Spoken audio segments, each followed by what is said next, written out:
So guys, it's been a long time since I've done any videoing.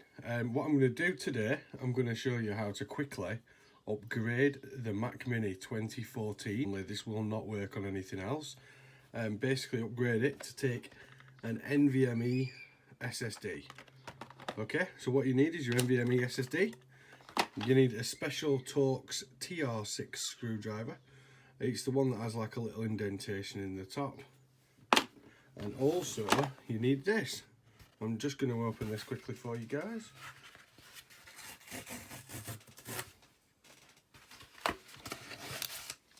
So this is a special converter to convert your NVMe into a PCI. Now what this actually does is make it so you have two hard drives in your Mac as well. So you can still use your other hard drive to copy everything across onto your new super fast NVMe, and then whatever hard drive you've got in now, whether it be an SSD or the standard 5400 RPM hard drive, you can just use that as like a backup storage contingency, however you see fit. Right, so I'm going to crack on. As you can see, I've got my Mac Mini. Let's see how quick we can do this. I've got my little anti-static mat there, just in case. Actually, you're probably going to need a prying tool as well.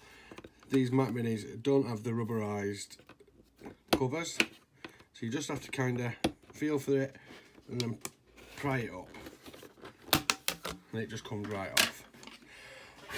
It's a little bit dusty in there, sorry about that. Just one screw.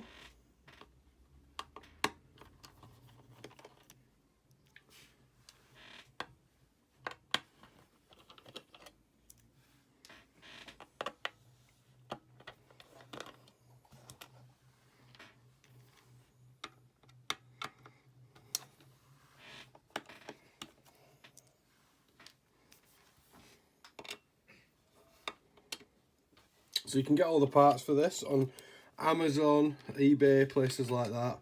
You don't actually have to remove the Wi-Fi antenna. You can just sort of carefully put it out of the way.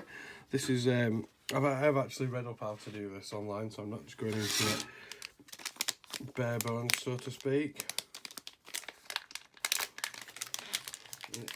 Inside our little adapter package, we've got a couple of screws. One for the NVMe SSD and one for the guide. Now this is a really simple fit, guys, so I don't know if you can see. It's compatible with NVMe M.2. It's the B and the E key. I'm not 100% on that, but it's just a self-adhesive strip that you peel off.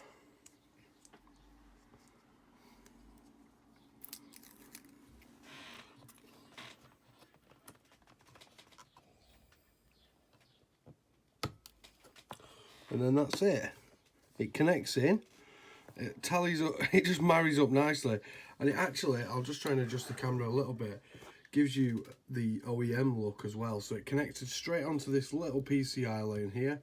The adhesive strip just goes in, and then it just sort of, yeah, it just marries up nicely. So then what you've got to do is get your little screw pack.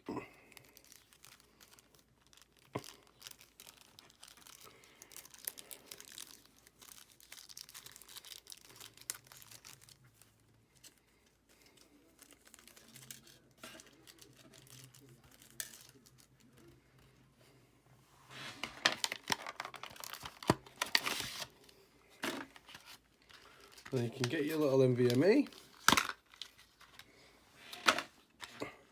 I'm just using a Samsung SN500. I got it cheap through work, but it's 500 gig, and it's going to be a massive improvement over the stock sort of terrible spec hard drive that there is at the minute.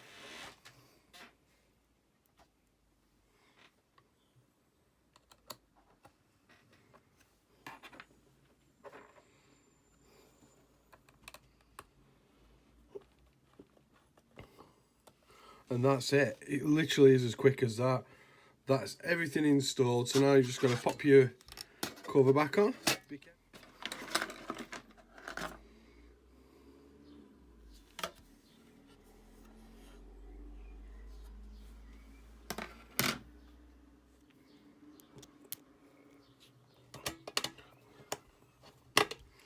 screws back in.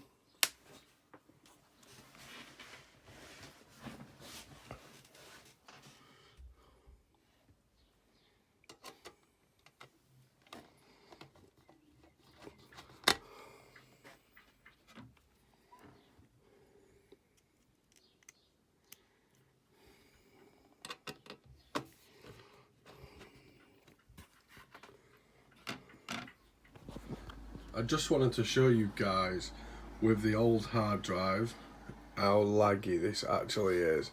So this is just a 1 terabyte, 54 RPM. I've got the little spinning pinwheel. I've only just switched it on, so it's still doing its little boot bit. About this Mac, jeez, I've never used a standard hard drive for a while now, so this is a very slow booting this Mac up. Let me just double check that I did that right. Oh no, it came up. That's how slow it is at the minute. But I'm going to wipe the NVMe, and then I'm going to use Super Duper to clone it to the hard drive, and I will check back in with you guys after we've done it, and you can see where we're at. So in order to get this hard drive initialized, if you go to Utilities and then go to Disk Utility, and then in the view, if you show all devices, your hard drive's there, see mine's there, WDC, so it stands for Western Digital, and that's the 500 gig NVMe drive. So what we're going to do with that is erase it in Mac OS Extended Journaled. Then I'm just going to name it Mac NVMe for now.